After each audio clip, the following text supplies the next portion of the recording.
Ողջույն։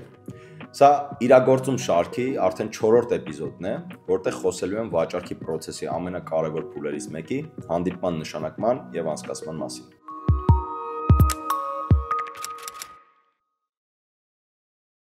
Նախորդ էպիզոդներում քննարկեցինք, թե ինչպես կապ հաստատել պոտենցիալ հաճախորդների հետ։ Իսկ առաջին կապ հաստատելուց հետո գլխավոր նպատակը բնականաբար հանդիպում նշանակելն է product-ի կամ ծառայության մասին մանրամասն ինֆորմացիա հաճախորդին փոխանցելու համար։ Եթե առաջին անգամ եք դիտում մեզ, սեղմեք բաժանորդագրվել կոճակն ու շարունակենք։ Հանդիպումների երկու հիմնական տարբերակներ ունենք՝ on-line եւ off-line։ On-line կամ առցած հանդիպումները կարող են ունենալ տարբեր ձևաչափեր, կախված նպատակից, հաճախորդի պատրաստակամությունից եւ իհարկե վաճառքի փուլի ընթացքից։ Առցած հանդիպումների տեսակներից է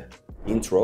այսինքն ծանոթության հանդիպում։ Սա հիմնականում իրականացվում է պոտենցիալ հաճախորդի հետ առաջի կոնտակտից հետո, նրանց կարիքները, պահանջները հասկանալու եւ բարձելու համար, արդյոք տվյալ product-ը կամ ծառայությունը կարող է լինել համապատասխան լուծում իրենց համար։ Սովորաբար դրա տևողությունը 15-ից 30 րոպե։ Երկրորդ, դեմո հանդիպումներ։ Երբ հաճախորդն արդեն հետաքրքրված է եւ ցանկանում է տեսնել product-ը գործնականում, սա շատ լավ հնարավորություն է ցուցադրել բոլոր առավելությունները, ֆունկցիաները եւ պատասխանելու պոտենցիալ հաճախորդի բոլոր հարցերին։ Երրորդ, follow-up կամ քննարկման հանդիպումներ։ Սա անցկացվում է, երբ հաճախորդը դիտել է դեմոն կամ արդեն ստացել է առաջարկը։ Այս հանդիպման նպատակը հավելյալ հարցերին պատասխանելն ու առաջ շարժվելն է գործարքը փակելու ուղղությամբ։ Հանդիպումների ավտոմատացում եւ ինտեգրացիա։ Հանդիպումների պլանավորումը եւ կազմակերպումը կարելի է զգալիորեն բարձրացնել եւ ավտոմատացնել, օգտագործելով ժամանակակից գործիքներ եւ ինտեգրացիաներ։ Սա ոչ միայն խնայում է ժամանակ, այլ նաեւ նվազեցնում է սխալների կամ մոռացության հավանականությունը։ Օրինակ, օգտագործելով օրացույցի ինտեգրացիան,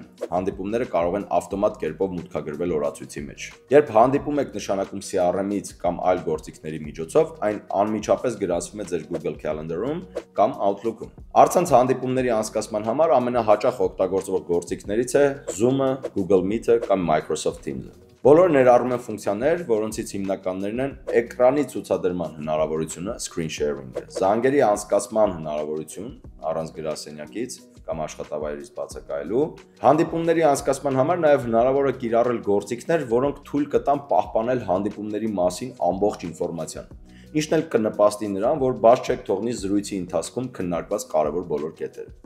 Տվյալ գործիքներից կարող ենք առանձնացնել հենց CRISP-ը։ CRISP-ը հնարավորություն է տալիս միանալ օգտագործվող on-line հանդիպումների գործիքներին եւ ձայնագրել ու պահպանել հանդիպումները, կատարել հանդիպման ընթացքում նշումներ եւ պահպանել ամբողջ ինֆորմացիան նաեւ հենց ձեր CRM-ում։ Բացի դա, CRISP-ը ապահովում է նաեւ ձայնային որակ, զերծ պահելով հանդիպման ժամանակ հնարավոր աղմուկից։ Հանդիպման նշանակումը վաճառքի գործընթացի առանձնային փուլերից է, եւ ինչպես տեսակ դրա արդյունավետ կազմակերպման համար կան հստակ քայլեր եւ հարմարեցված գործիքներ։ Այս ամենը նպաստում է նրան, որ կապը հաճախորդի հետ լինի ավելի կազմակերպված, պրոֆեսիոնալ եւ իհարկե արդյունավետ։ Այս էպիզոդում հիշատակված գործիքների, ինչպես նաեւ արդյունավետ CRM համակարգերի հղումներ եւս կարող եք գտնել վիդեոյի նկարագրության բաժնում։ Հաջորդ էպիզոդում կխոսենք առաջարկների եւ հիշեցումների համար նախատեսված գործիքների մասին,